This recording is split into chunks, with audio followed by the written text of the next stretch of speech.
පාර්ලිමේන්තු මැතිවරණය පිළිබඳව සංවාදයේ යෙදෙන අපිත් එක්ක අද එකතු වෙනවා ආලිනද දොඹගහවත්ත මහතා ඉරිදා ලංකාදීප පුවත්පතේ ප්‍රධාන කර්තෘතුමා ඒ සමගින් කේසර අබේවර්ධන එකතු වෙනවා ඩේලි මිරර් පුවත්පතේ ප්‍රධාන කර්තෘතුමා. ඉතින් අපි බලමු ඔවුන් දෙදෙනා මේ ගැන මොකද කියන්නේ කියලා. Better days with Hutch 4G. Better mornings. Better chatter. Better lunches, better batter. Better presentations, better meets. Better fighting, better beats.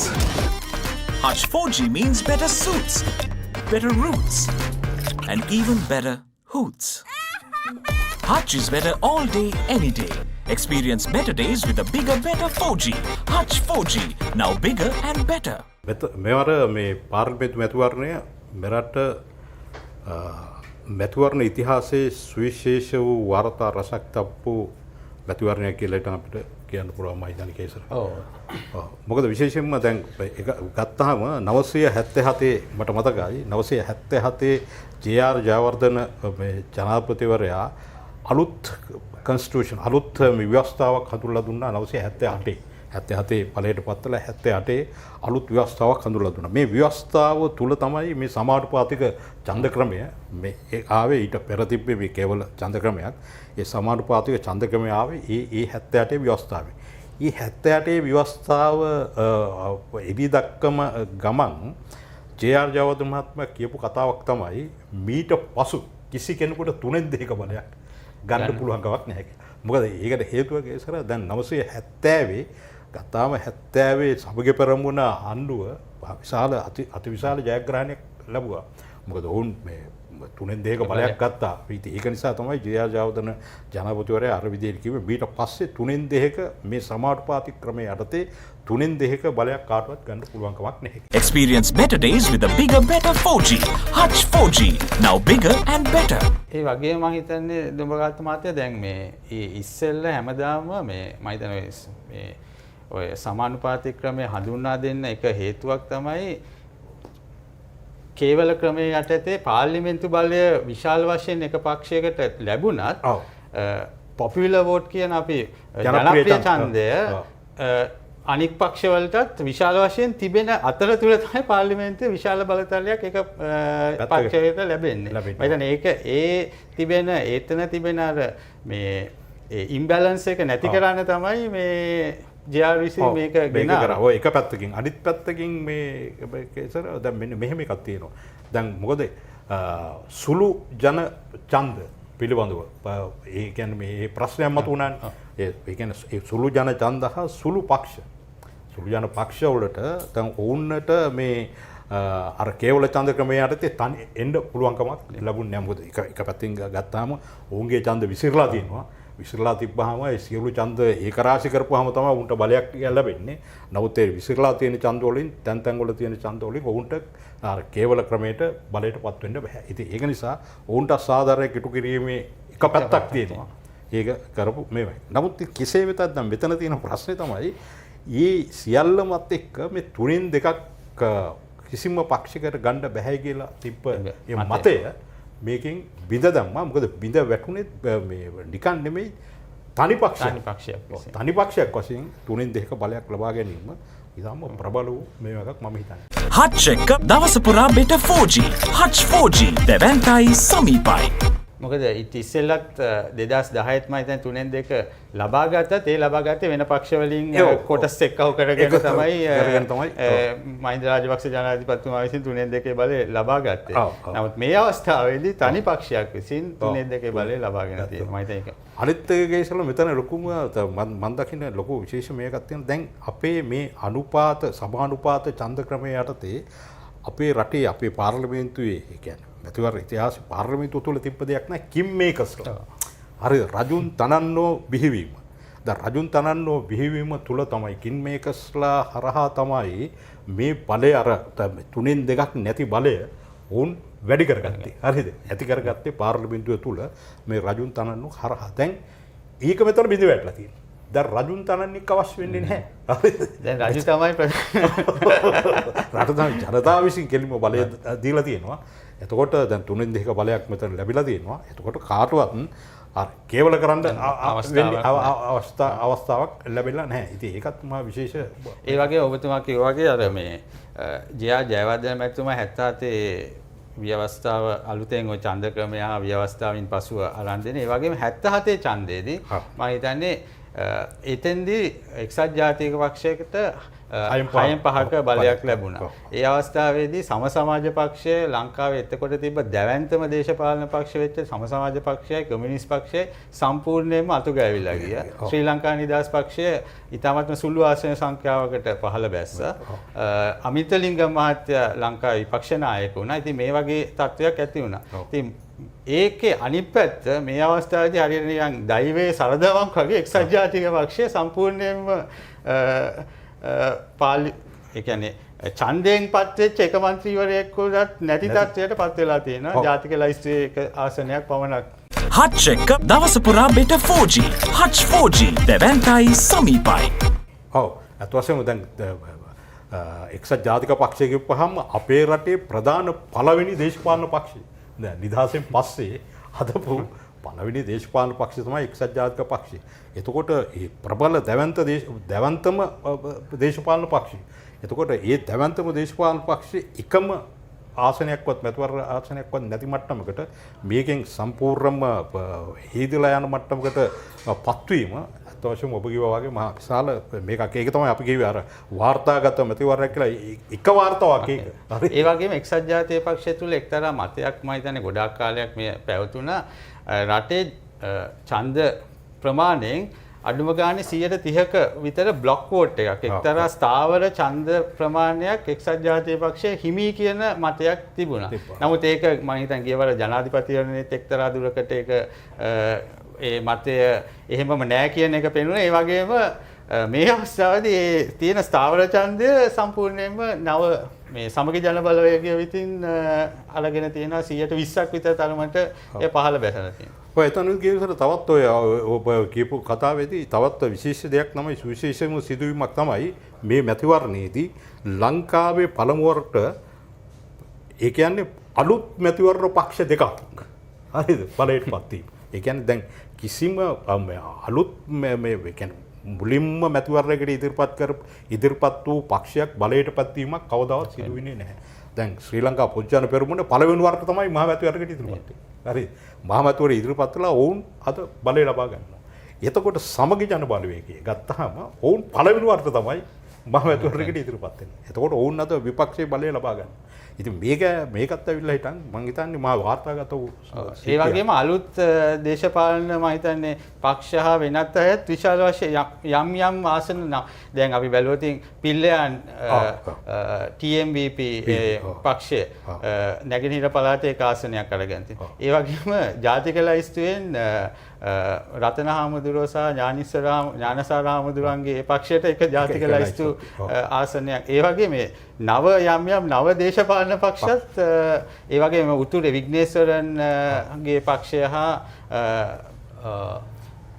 Ponnambalam Gajendra කුමාර පොන්නම්බලම්ගේ පක්ෂය ඒගොල්ලොත් එක ආසනය බැගින් අරගෙන තියෙනවා. ඉතින් මේ වගේ මම හිතන්නේ ලංකාවේ දේශපාලනයේ එක දැවැන්ත වෙනසක් සිද්ධ වෙලා තියෙනවා මේ අවස්ථාවේ. ඔව් ඒක තමයි. දැන් මේකට හේතු කාරණා ගණනාවක්ම තියෙනවා. ඒක පිළිබඳව අපිට කතා කරන්න පුළුවන්. දැන් විශේෂයෙන්ම දැන් අපි ගත්තොත් මේ සමගිජන බලවේගය දැන් ඉදිරියට ආපුවාම දැන් ඒකෙදී තුන්වෙනි තැනට ඇවිල්ලා තියෙන්නේ අපේ මේ ජාතික ජන බලවේගයේ ඒ කියන්නේ ජනතා විමුක්ති පෙරමුණ ප්‍රමුඛ මේ මාලිමාව ලකුණ වශයෙන් ගෙනාපු ඒ ජන බලවේගය.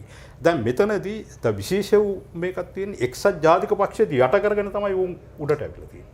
එතකොට තුන්වෙනි බලවේගයක් විදිහට වුන් අද ප්‍රධාන වශයෙන් ඉදිරියට ඇවිල්ලා තියෙනවා. ඒකත් මම හිතන්නේ විශේෂ වූ දෙයක් විදිහට මේ මැතිවරණය හඳුන්වලා දෙන්න පුළුවන්. මොකද නමුත් ඒ වගේම ඒගොල්ලෝ හැබැයි මම හිතන්නේ ජාතික ජන බලවේගයේත් යම් පසුබෑමක් සිදු. මොකද ඒ අයට ගිය අවස්ථාවේදී ආසන 6ක් හිමි වුණා. ඒ මේ අවස්ථාවේදී 3ට බැහැලා තියෙනවා. ඉතින් මම හිතන්නේ එක්තරා ආකාරයක පසුබෑමකුත් සිද්ධ වෙලා තියෙනවා. නමුත් තුන්වෙනි බලවේගයේ හැටියට ජාතික ජන බලවේගය තියෙනවා. ඒ වගේ ලංකාවේ ප්‍රධානම දේශපාලන පක්ෂය මම හිතන්නේ පස්වෙනි තැනට පල්ලම් බැහැලා තියෙනවා. ඔව් අනිත් එක තමයි දැන් මෙතනදී දැන් තවත් විශේෂ දෙයක් තමයි මේ මැතිවරණය පැවැත්වුවේ වෙනත් මැතිවරණ වගේ සාමකාමී තත්ත්වයක නිකන් සාමාන්‍ය නෝමල් සාමාන්‍ය තත්ත්වයක නෙවෙයි. දැන් මේක පැවැත්වුවේ දැන් කොවිඩ් වසංගතය වගේ ලොව පුරා පැතිරලා ගිය මහත් ඇවන්ත වසංගත තත්ත්වයක් යටතේ තමයි මේ මැතිවරණය පැවැත්වුවේ. දැන් මැතිවරණය පවත්වන්න පෙර අත් වශයෙන්ම දැන් මීට පෙර මැතිවරණය පවත්වන්නට අවස්ථා දෙකකදී උත්සාහ දරුවා මේ කොවිඩ් වසංගතය නිසා මේක කල් ගියා. එතකොට මේ මැතිවරණය තවදුරටත් පවත්වන්න පුළුවන් වෙයිද කියන සැකයක් තිබ්බා මිනිසුන් තුළ. එතකොට හුඟ දෙනෙක් පසුබෑමක් ඇති වුණා මේ මැතිවරණයේ පැවැත්වීම හරහා දැන් COVID-19 වසංගතයේ තවදුරටත් ප්‍රචලිත වෙයිද කියලා හිතා. එවැනි තත්ත්වයක් යටතේ තමයි මේක පැවැත්වුවේ. ඉතින් ඒකත් මහ විශේෂ දෙයක්. මොකද දැන් ගත්තාම මූලික දේ තමයි රටවල් වල මේ COVID-19 වසංගතයේ මර්ධනය කිරීම හා මේකට මුහුණ දීම කියන එක මිසක් මැතිවරණ නෙමෙයි.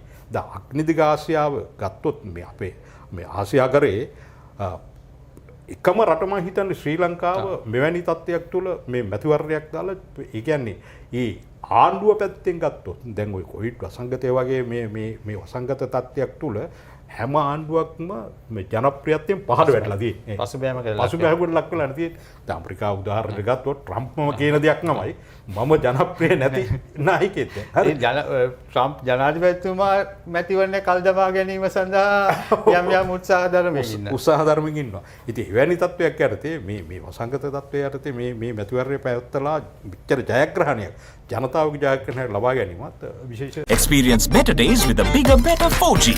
Hutch 4G. Now bigger and better. ඒ වගේ ඔතුමා කිය වගේ මම හිතන්නේ මේකත් එක්තරා ඓතිහාසික අවස්ථාවක්. මොකද මම හිතන්නේ ලංකාවේ කවදාකවත් මේ වගේ මාස 5ක් විතර මැතිවරණයක් කාල සීමාවක් තිබුණා. ඒ වගේ මේක කල් දමලා තිබුණා මාස 5ක් විතර කල් දමමින් ගියා. මම හිතන්නේ මේ අවස්ථාව කවදාකවත් ඇවිල්ලා නැහැ. ඒ වගේම මීට ඒ වගේ මේ රටේ වෙන විශාල ප්‍රශ්න තිබ්බ අවස්ථාවලත් 89 කැරැල්ල ඒ වගේම යුද්ධය තියෙන කාලෙත් මැතිවරණ ඒ නිසි අවස්ථාවන් වලදී ඒ මැතිවරණ ඡන්ද ප්‍රකාශ කිරීම ඉතාමත්ම අඩු වුණත් 89 මම හිතන්නේ මේ ජනතා විමුක්ති පෙරමුණේම කැරැල්ල තියෙන අවස්ථාවේදී ඡන්ද පාවිච්චි කරන ප්‍රමාණය ඉතාමත්ම අඩු වුණත් ඡන්දය පැවැත්වුණා. ඔව්. දැන් මේකෙදී අතවශ්‍යම ඡන්දය පවත්වන්න බැරි මට්ටමක් තමයි තිබ්බේ. එවැනි තත්ත්වයක් තුළ දැන් මේ වාතාවරණය තුළ ඡන්දය තියලා හිටන් ජයග්‍රහණය කිරීම ආණ්ඩුවක් පැත්තෙන් ජයග්‍රහණය කිරීම මේ මයිදාන විශේෂ දෙයක්. මොකද හේතුව ආණ්ඩුවකට ජයග්‍රහණය කරන්න ආණ්ඩුවක් තමයි ජනප්‍රියත්වයෙන් පහළට වැටෙන්නේ.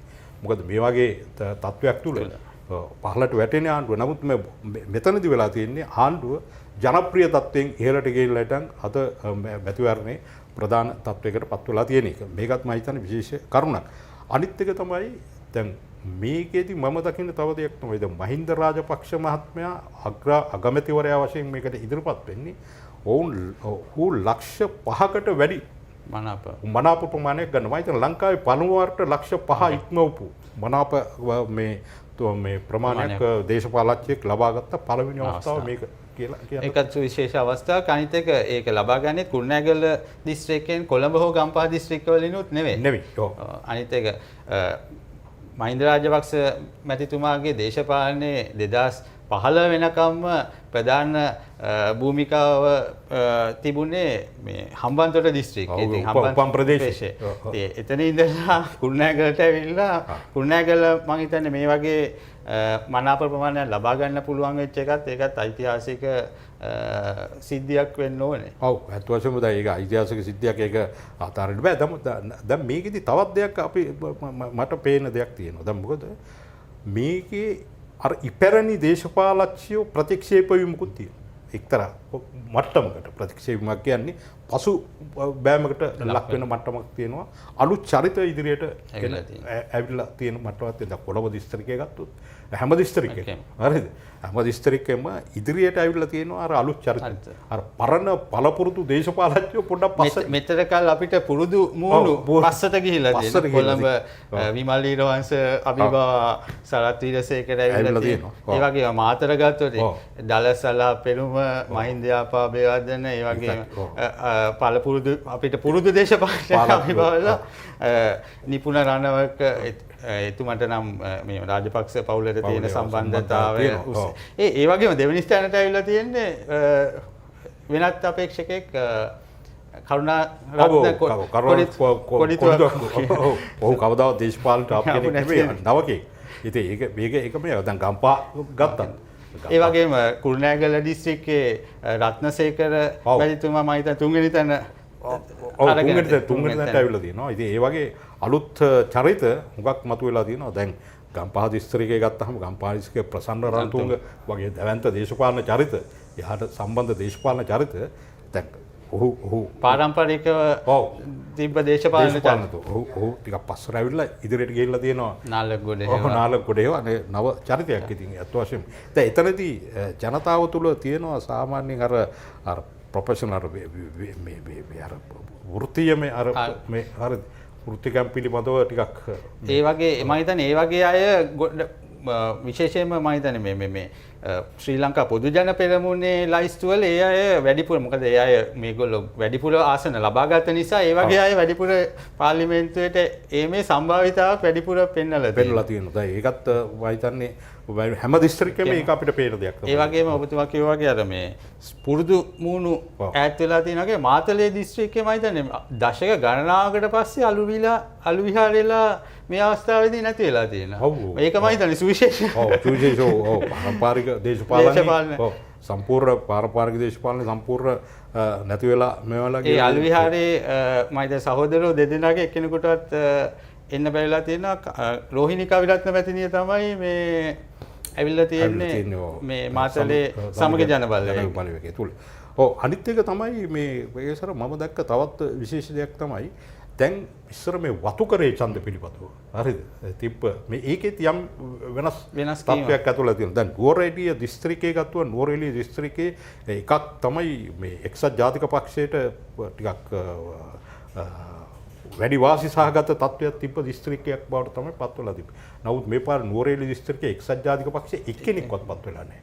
ඉතින් ඒකත් හරි ලොකු ප්‍රශ්නයක්. ඒකත් විශේෂයෙන්ම මම හිතන්නේ එතෙන්දී මම දැකපු සුවිශේෂ එකක් තමයි කොත්මලේ ආසනය. මම හිතන්නේ එක්සත් ජාතික පක්ෂයේ ප්‍රබල ආසනයක්. ඒ වගේම මම හිතන්නේ මේ දිසානායකලට සම්බන්ධ ආසනයක්. කාලාන්තරයක් තිස්සේ.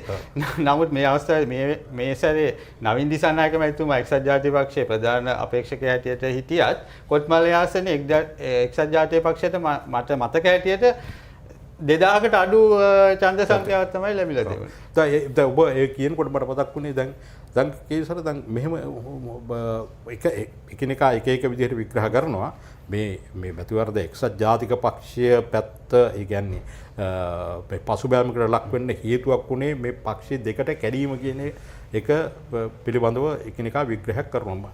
ඒකෙත් එක්තරා සත්‍යයක් තියෙනවා. ඔය පක්ෂයේ දෙකට කැඩීම ලොකුවට බලපාලා තියෙනවා මේ පාක්ෂිකයන්ට. නමුත් දැන් තර්කයක් වශයෙන් ගත්තොත් අනිත් පැත්තෙන් මේ පක්ෂ දෙකේම ඡන්ද එකතු කරලා.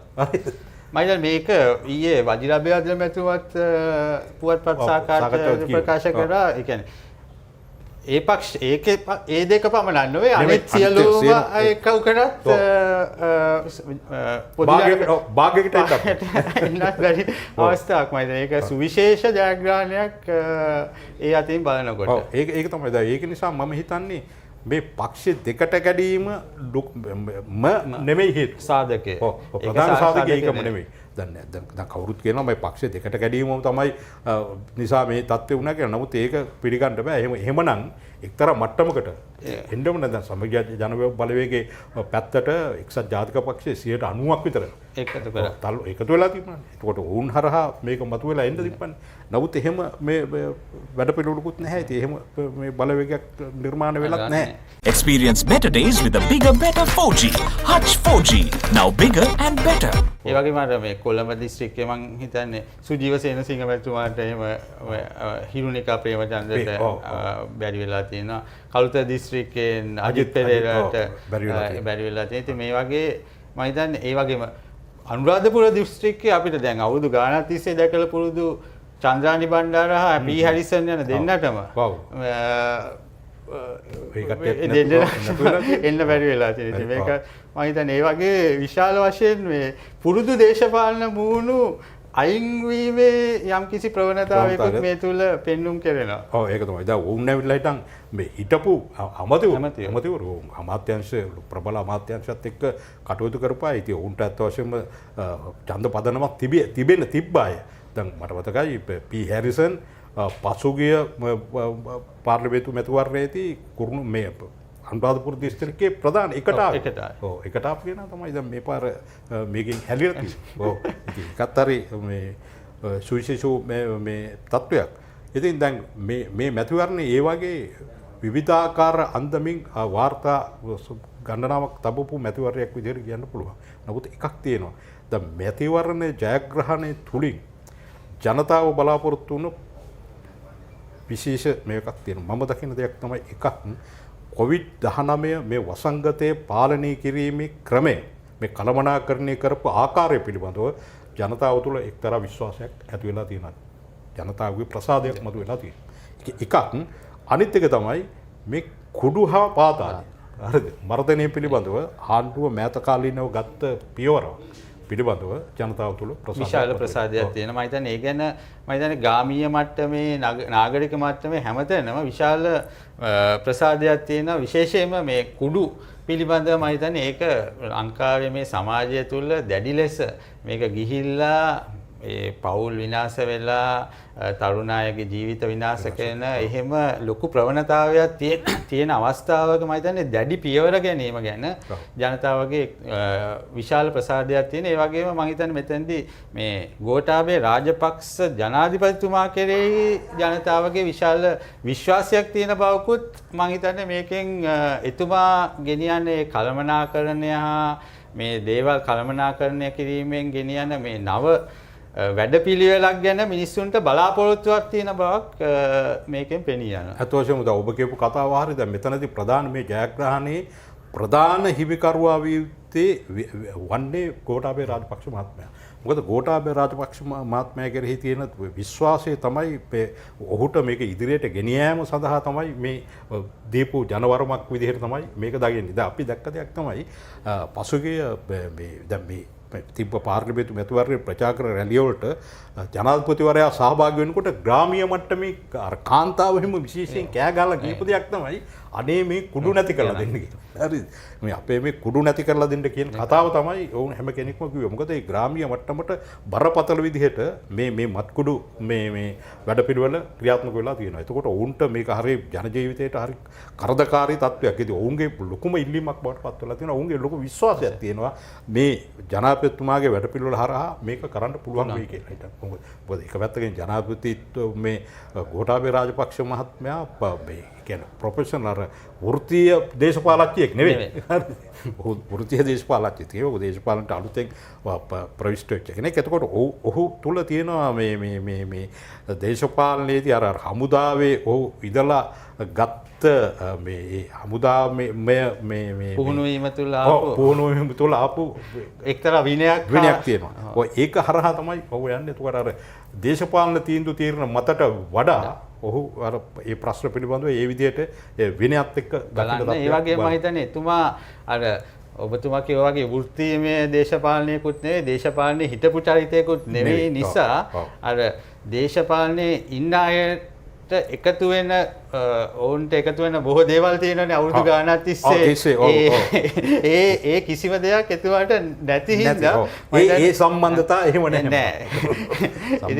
බොහෝ දෙනා පිනවීමේ අවශ්‍යතාවයක් එතුමාට නැහැ. ඉතින් මම හිතන්නේ ඒකත් මේ අවස්ථාවේදී මම බලපාන්න නැති විශාල වශයෙන් මිනිස්සු මේ මම හිතන්නේ කෙලින් තීරණ ගැනීම සම්බන්ධයෙන් එතුමාට ප්‍රසාදය පළ කිරීමක් වෙන්නත් පුළුවන්. ඔව් මිනිස්සු තුළ එහෙම විශ්වාසයක් තියෙනවා. හැබැයි ඉතින් ඒ විශ්වාසයත් රැකගෙන තමයි ඉදිරියට යන්න තියෙන්නේ. දැන් ඒකත් එක්ක ඒ විශ්වාසයේ පිට වැටුණොත් ඇත්තටම ජනතාව අනිත් පැත්ත හැරෙනවයි කියන ඒකත් මේ කොහොම ඉක්මනින් වෙන්න පුළුවන්. ලංකාවේ ඉතිහාසයේ වගේ ඕනතරම් ඉතිහාසයේ ඕනතරම් සිදු වෙලා තියෙනවා. දැන් එක්සත් ජාතික පක්ෂයට ඇත්ත වශයෙන්ම අද සිදු වෙලා තියෙන එක නේ. ඒක වෙන මොකක්වත් නෙවෙයි. නැත්නම් එක්සත් ජාතික පක්ෂයයි දැවැන්ත දේශපාලන පක්ෂය. මේ වගේ පහළ මට්ටමකට ජනතාව ඇදලා දායි කියලා කිසි දවසක කවදාවත් හිතන්න පුළුවන් කමක් නැහැ. ඉතින් ඒක මේ හැබැයි එකක් තියෙනවා. එක්සත් ජාතික පක්ෂයේ මේ වගේ පහළට වැටීම ඒකත් ලොකු කේතුවාචකයක්. අපේ රට වශයෙන් ඒක හොඳ නැහැ. මොකද ප්‍රබල විපක්ෂයක් සිටිය යුතු අවස්ථාවක්. ඒ වගේම ප්‍රබල විපක්ෂයක් අනිවාර්යයෙන් ප්‍රජාතන්ත්‍රවාදයට අවශ්‍ය කරන දෙයක්. ඉතින් එවැනි ප්‍රබල විපක්ෂයක් නැතිවීමත් ප්‍රබල එක්සත් ජාතික පක්ෂය වගේ තිබුණු පාරම්පරික ඒ හා සම්බන්ධ එහෙම පක්ෂයක් නැතිවීමත් මම හිතන්නේ රටේ ඉදිරි ගමනට එක්තරා ආකාරයක විශාල වශයෙන් බලපාන්නත් පුළුවන්. හච් එක දවස පුරා බෙට 4G. Hutch 4G දැවැන්තයි සමීපයි. පුළුවන්. ඔය ඇත්තටම මේක ලොකුට බලපාන්න පුළුවන්. මොකද එක පැත්තකින් ගොඩනෙක් කියන දෙයක් තමයි වැඩි බලයක් එක පැත්තකට දෙන්න හොඳ නැහැ. වැඩි බලයක් දීම තුළ එක පැත්තකින් අර අර්ධ ඒකාධිපතිත්වය කරා යොමු වීමේ ප්‍රවණතාවයක් තියෙනවා. ප්‍රජාතන්ත්‍රවාදයේ අභිභවා ඒකාධිපති මාවතකට යන්න ඉඩ තියෙනවායි කියලා. ඒක නැහැ කියලා කියන්න බෑ. එහෙමත් වෙන්නත් පුළුවන්. ඉතින් ඒක නිසා ඒකත් තරම් හොඳ නැහැ. කොහොමදත් අර ප්‍රජාතන්ත්‍රවාදය සුරක්ෂිත කිරීම සඳහා ප්‍රබල විපක්ෂයක් එක පැත්තකින් තියෙන්න ඕනේ. ඉතින් අද මේ ප්‍රබල විපක්ෂී අඩුවක් මෙතනදී පේනවා. ඉතින් ඉදිරියට කොයි විදිහකට මේක සකස් වෙයිද දන්නේ නැහැ. විපක්ෂයේ කොයි විදිහකට ගොඩනගෙයිද දන්නේ නැහැ. දැන් එක්සත් ජාතික පක්ෂය සමග ජනවලවිගේ සමහරට දැන් ඉදිරියේදී අත්වල බැඳලා එකට යන්න පුළුවන්. දැන් මොකද සජිත් ප්‍රේමදාස මහත්මයාම කියා තිබ්බේ මෙයා පස්වෙන්ද පස්සේ අපි සිරිපතේ බලය අල්ලනවා කියන්නේ. මම දන්නේ අලිස්සුමාන වෙනකොට බලය අල්ලන්න බොහෝම ඉඩ තියෙනවා. අනාගතයේ කොහොම වෙයිද දන්නේ නැහැ. ඒ වගේම ඉතින් සමගි ජන බලවේගයේ ඉන්නෙත් එක්සත් ජාතික පක්ෂයේ පළපුරුදු දේශපාලකයන් නිසා ඔවුන්ගේ මේ විපක්ෂයේ කාර්යභාර ඉටු වෙයි කියලා මම හිතන්නේ අපිට බලාපොරොත්තු තියාගන්න පුළුවන්.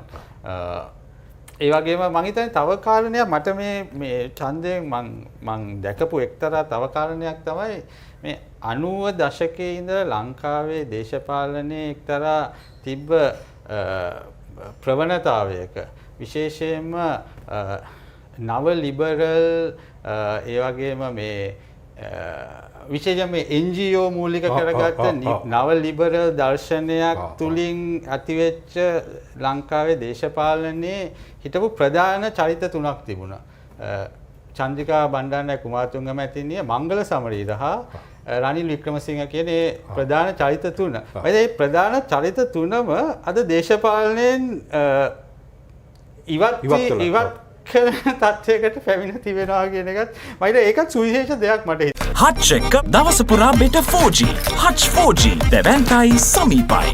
ඔව් ඇත්තටම ඔබ කියන කාරණේ හරි. මොකද නව ඔය නියෝ ලිබරල් සිස්ටම් එක නව ලිබරල් වාදයේ කියන එක පසුගිය කාලය තුල ප්‍රතික්ෂේප වෙච්ච දෙයක් මේ.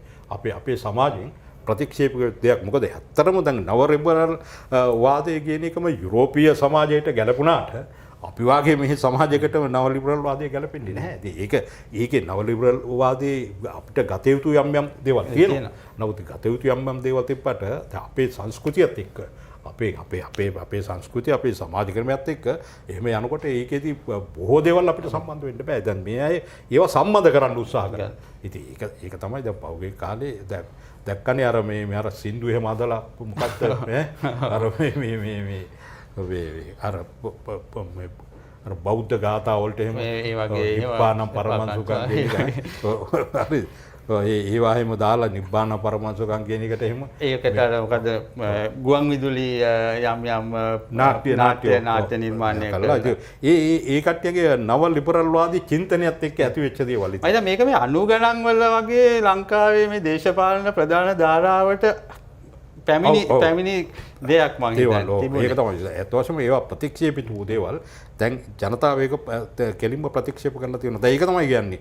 ඒක ප්‍රතික්ෂේප කරලා දේශමාමක ජාතිමාමක තත්ත්වයක් කරහා රට මේ යොමු කරලා තියෙනවා. මම හිතන්නේ එහෙම මොකද මේ ඡන්දේ මම හිතන්නේ මේ පොදු ජන පෙරමුණ ජයග්‍රහණය තුළ මේ ජාතිකත්වයේ නැඹුරුව පිළිබඳව යම් එහෙම එකකුත් විශාල වශයෙන් මම හිතන්නේ දක්නට ලැබෙන. මොකද එවැනි අපේක්ෂකයන් පොදු ජන පෙරමුණේ ඉතාමත් ඉහළට පැමිණලා තියෙනවා. විශේෂයෙන්ම සරත් වීරසේකර මැතිතුමා තමයි 19 වෙනි සංශෝධනයේ මම හිතන්නේ විරුද්ධ ඡන්ද දීපු එකම පාර්ලිමේන්තු මන්ත්‍රීවරයා. ඒ වගේම මේ ජාතිකත්වය තුලින් දේශපාලනය කරපු යම් එළියේ හිටපු අයත් මම හිතන්නේ මේ අවස්ථාවේදී පාර්ලිමේන්තුව තුළට පැමිණලා තියෙනවා. මම හිතන්නේ අනුරාධපුරේ චන්න චන්න ජයසුමන මැතිතුමා. ඒ වගේ අය, ඒ වගේ කළුතර දිස්ත්‍රික්කයේ අනූප පැස්කුවල් මැතිතුමා. ඒ වගේ අය, ඒ වගේ චරිතත් මේ අවස්ථාවේදී මේ පාර්ලිමේන්තුව තුළට පිවිසලා තියෙනවා. මෙතනදී මේ ගේසර් අපිට අවසාන වශයෙන් මට මම හිතන්නේ අපිට දකින්න තියෙන දෙයක් තමයි පාස්කු ප්‍රහාරය. ලොකුවට බලපාලා තියෙනවා මේ මැතිවරණයට. මේ පාස්කු ප්‍රහාරය හරහා අපේ දේශපාලන සංස්කෘතියේ යම් ඉරිතැලීමක්, යම් වෙනස් වීමක් සිදුරා කියලා කියන්න පුළුවන්. මොකද පාස්කු ප්‍රහාරයත් එක්ක විශේෂයෙන්ම දැන් ඔය මේ අන්තවාදී ඉස්ලාමික ඉස්ලාම් දේශපාලනයට එහෙම ලොකු පහරක් එල්ල වුණා පහුගිය කාලවකවානුව තුල. අද ඒකත් බලපෑව මේ මැතිවරණයට උන්ට. විශේෂයෙන්ම ඒක මම හිතන්නේ බලපාලා තියෙනවා. ඒ තුලින් ඇතිවෙච්ච ඔබතුමා කියවා වගේ අර ඉරිතැලීම් හරහා ඇතිවෙච්ච ඒ රටේ සමාජයේ ඇතිවෙච්ච යම් ආකල්පමය වෙනස් වීම මම හිතන්නේ මේ තුල අපිට දක්නට ලැබෙනවා. ඔව්. දැන් ඒක තමයි. දැන් මේ මැතිවරණයේ තියෙන විශේෂ වූ කරුණු කාරණා තමයි දැන් අපිට ওই ටික තමයි අපිට සාමාන්‍යයෙන් කියන්න පුළුවන්. Better days with Hutch 4G. Better mornings. Better chatter. Better lunches, better batter. Better presentations, better meets.